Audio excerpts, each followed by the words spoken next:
Hello বন্ধুরা, আপনাদের সহযোগিতা নিয়ে সান্তাসবাটির গৌরী সরকারের ট্রিটমেন্ট শুরু করতে পেরেছি। আল্লাহ ঈশ্বরের কৃপায় চিকিৎসার 8 দিনের মাথায় উনি নিজের পায়ে দাঁড়াতে পেরেছেন। আপনারা অনেক সহযোগিতা করেছেন, তাই সব প্রশংসা আপনাদেরই।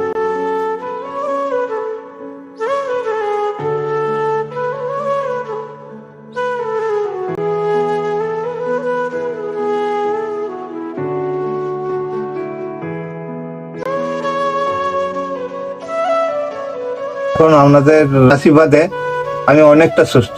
আর ফিজিওথেরাপি করতে তো অনেকগুলো টাকা লাগবে, এইরকম টাকা তো নেই এখনো।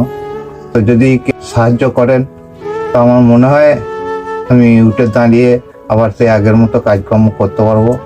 আপনাদের আশীর্বাদ করি যাতে আপনারাও সুস্থ থাকুন, শান্তিতে থাকুন, এই বলি ওপরওয়ালার কাছে প্রার্থনা করি।